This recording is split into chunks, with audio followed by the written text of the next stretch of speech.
비니시우스와 야말이 공을 받는 위치는 단순히 전술적 차이를 넘어 그 자체로 중요한 의미를 담고 있습니다. 이 위치 차이는 겉보기에는 미세해 보이지만 경기 흐름과 결과에 결정적인 차이를 만들어냅니다. 이 현상은 마드리드와 바르셀로나의 수비 완성도 차이에서 비롯된 결과로 볼 수 있습니다. 그들이 볼을 받는 지점이 명확히 달라졌죠. 그렇다면 자연스럽게 이런 질문이 따라옵니다. 알론소와 플릭의 전방 압박 완성도 차이는 각 팀의 주요 스코어러에게 어떤 영향을 미쳤을까요? 이번 영상에서는 이전처럼 경기의 흐름을 따라가는 방식이 아닌 핵심 항목별로 나누어 비교 분석해보겠습니다. 첫 번째는 전방 압박 차이입니다. 알론소는 이번 경기에서도 유벤투스전과 마찬가지로 전방부터 강하게 압박했습니다. 이러한 선택은 바르셀로나를 상대로도 충분히 적합한 접근이라고 볼 수 있습니다. 만약 수비 블록을 구축해 공격을 차단하는 전략을 택했다면 오히려 위험해졌을 가능성이 높습니다. 그 이유는 분명합니다. 비니시우스와 음바페가 경기 내내 수비 간격을 유지하고 위치 규율을 철저히 지키는 것을 기대하기는 쉽지 않기 때문입니다. 이들은 공간을 닫기보다는 속도를 활용해 압박할 때 더 강점을 보이는 선수들이죠.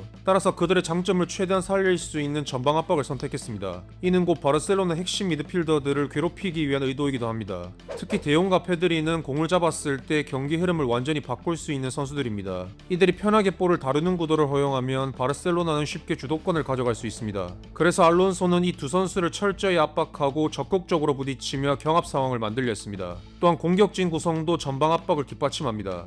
레반도프스키와 하피냐에 비해 페란과 레시포드는 상대적으로 위협이 덜한 편입니다. 때문에 마드리드는 전방에 더 많은 선수를 배치하고 후방에서는 1대1 상황을 감수할 수 있습니다. 레알 수비진 입장에서도 충분히 감당 가능한 구도였기 때문이죠. 경기 전반 곳곳에서 이를 여러 차례 확인할 수 있습니다. 바르셀로나가 후방 빌드업 시 6명을 배치하자 마드리드 역시 같은 수의 선수를 전방에 두며 강하게 압박합니다. 바르셀로나는 자연스럽게 롱볼을 선택할 수밖에 없었죠. 이때 발베르데가 레시포드를 상대로 경합에 성공하면서 볼을 탈취합니다. 또한 수비 가담이 부족하다는 평가를 받던 음바페가 직접 손짓으로 동료들에게 압박을 독려하는 모습도 인상적입니다. 레알 선수 전원이 전방위적으로 맨마킹을 시도해 슈제치니의 패스 실수를 유도하는 장면까지 이어집니다. 여기서 가장 결정적인 장면은 벨링엄이 페널티킥을 얻어낸 순간입니다. 이 장면의 시작은 발베르데의 과감한 전진에서 비롯됩니다. 그 틈을 놓치지 않고 카마빙가가 볼을 끊어냈죠. 이후 벨링엄이 전진해 엘에게 핸드볼을 이끌어냅니다. 물론 완벽한 수비는 없습니다. 레알의 오른쪽 압박을 레시포드가 풀어내며 페르민의 슈팅으로 이어진 장면이 있었습니다. 야말이 하이센을 중앙으로 끌어들여 페르민에게 결정적인 기회를 만들어주기도 했죠. 이런 장면들은 압박을 시행할 때 어쩔 수 없이 지불해야 할 리스크입니다. 그럼에도 불구하고 실점으로 이어지지 않았던 이유는 분명합니다.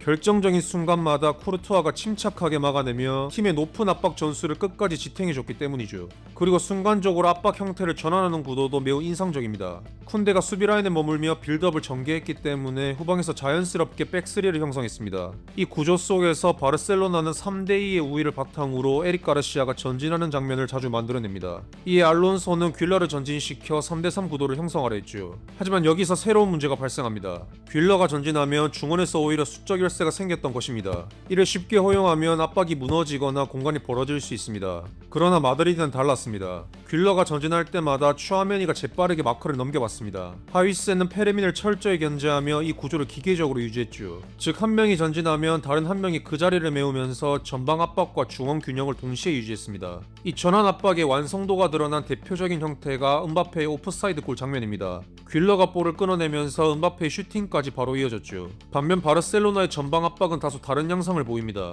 대용의 압박 지원이 늦어지면서 비니시우스에게 너무 쉽게 공이 전달되는 장면이 나옵니다. 또 다른 장면에서는 페르민이 한 칸 전진해 압박을 시도합니다. 하지만 후방에서 이를 뒷받침할 압박 지원이 전혀 없었죠. 결국 대용이 수적 열세에 놓이게 되었고 카마빙가에게 간단히 패스를 허용합니다. 이처럼 바르셀로나는 전방 압박 연결이 끊기면서 공간을 지속적으로 내주는 모습을 보였습니다. 마드리드의 압박은 유기적으로 맞물려 있었다면 바르셀로나의 압박은 타이밍이 어긋나며 완성도가 떨어졌죠. 두 번째로 살펴볼 부분은 각 팀이 보여준 전술적 포인트입니다. 바르셀로나는 왼쪽 하프 공간을 활용해 레알 수비 구조를 흔들려는 시도를 보입니다. 이 선택의 배경에는 페르민의 위치가 있습니다. 그는 종종 오른쪽 하프 공간으로 이동해 추아메니를 끌어냅니다. 그렇지 않더라도 추아메니 혼자 양쪽 공간을 커버하기는 현실적으로 어렵습니다. 이 점을 노린 바르셀로나는 후방에서 3대2의 우위를 확보한 뒤 에릭이 왼쪽 하프 공간을 적극적으로 활용합니다. 레시포드가 그 지역으로 이동해 발베르데를 끌어내면 곧바로 발데가 그 뒤 공간으로 침투하는 하는 장면이 나옵니다. 결국 벨링엄이 후방까지 내려와야만 하는 구조가 형성되죠.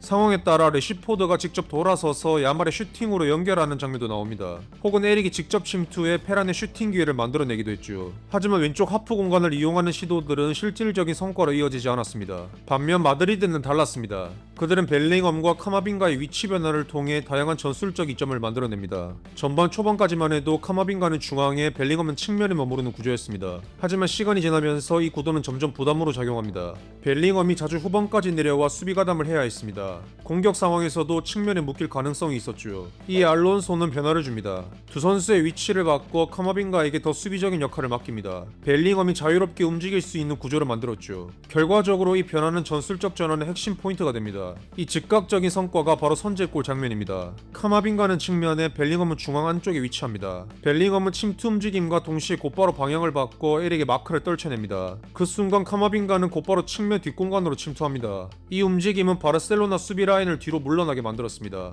오프사이드 트랩은 한 명이 침투 주자를 잡을 때는 효과적입니다. 하지만 상대가 시간차를 두고 연속적으로 침투할 경우에는 취약합니다. 카마빈가의 움직임에 반응하느라 라인을 멈춘 순간 음바페가 두 번째 타이밍에 침투하면서 쿠바라시는 전혀 대응하지 못했습니다. 결국 음바페는 오프사이드 트랩을 깨뜨리며 두 번째 골을 성공시켰죠. 또한 이들의 위치 변화는 수비적인 측면에서도 큰 이점을 가져왔습니다. 발데가 꾸준히 오버래핑을 시도하면서 마드리드의 후방이 순간적으로 숫자 결세에 놓을 위험이 있었습니다. 하지만 카마빈가가 적절한 타이밍에 내려오며 5명으로 전환해 수적 균형을 유지했죠. 특히 카마빈가가 측면에 위치했다는 점은 매우 중요했습니다. 필요할 때마다 라인을 자연스럽게 조정하며 공간을 관리했죠. 이 부분은 이후에 다시 언급하겠지만 야말을 제어할 수 있었던 전술적 장치로도 작용했습니다. 마지막으로 살펴볼 포인트는 인트로에서 언급한 비니시우스와 야말의 위치 차이입니다. 비니시우스는 경기 내내 높은 위치에서 풀백과 지속적으로 1대1을 시도했습니다. 반면 야말은 비교적 그런 상황이 적었고 공을 받는 위치도 더 아래쪽에서 이루어지는 경우가 많았습니다. 이 차이는 결국 그들의 압박 완성도 차이에서 비롯된 결과입니다. 예를 들어 레알은 단순히 블록만 세우고 버티지 않습니다.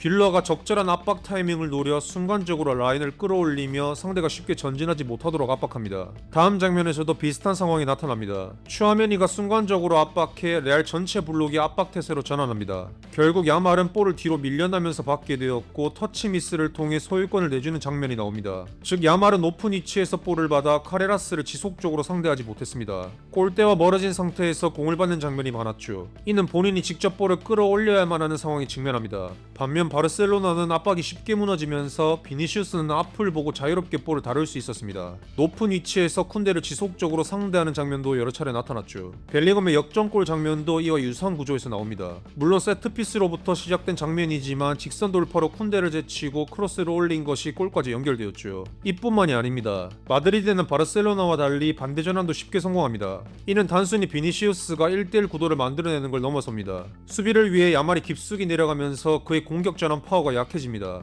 결국 야말은 수비 부담이 커지고 공격을 위한 거리가 더욱 멀어졌죠. 반면 바르셀로나는 반대 전환을 거의 만들어내지 못했습니다. 에릭이 과감하게 전환 패스를 시도하지 못했습니다. 짧은 계단식 연결로만 전개하다 보니 수비 블록을 미리 이동해 대응할 시간을 충분히 확보했죠. 여기에 더해 앞서 언급한 카마빈가의 존재가 또 한 번 중요하게 작용합니다. 그는 수비 시 5백 라인으로 내려가면서 1대1 대응이 가능했습니다. 이로 인해 바르셀로나가 반대 측면으로 전환할 수 있는 공간 자체가 차단되었죠. 결국 카레라스가 야말에게 빠르게 붙을 수 있었고 야말은 공을 받더라도 이미 압박 속에 갇힌 상태였습니다. 결국 야말은 중앙으로 이동해 다양한 공격 옵션을 시도했지만 역부족이었습니다. 볼을 소유하려는 의지는 분명했지만 팀의 전술적 한계 속에서 존재감을 발휘하기 어려웠죠. 통계를 보더라도 바르셀로나가 공을 대부분 점유했습니다. 자연스레 터치 횟수는 야말이 비니시우스를 앞섭니다. 그러나 드리블 성공률과 상대 박스 안 터치 횟수에서는 비니시우스가 압도적인 수치를 기록했죠. 이는 단순한 개인기량의 차이가 아니라 전술적으로 만들어진 환경 차이에서 비롯된 결과입니다. 알론소의 압박 완성도와 전환 구조가 플릭을 앞서면서 야말은 공격할 수 있는 무대를 잃어버렸습니다. 반면 비니시우스는 좌측에서 지속적으로 균열을 만들어내며 상대를 무너뜨릴 수 있었죠. 결국 이 경기의 본질은 압박의 질과 구조적 완성도가 공격수의 영향력을 얼마나 극명하게 갈라놓을 수 있는지 보여준 사례였습니다.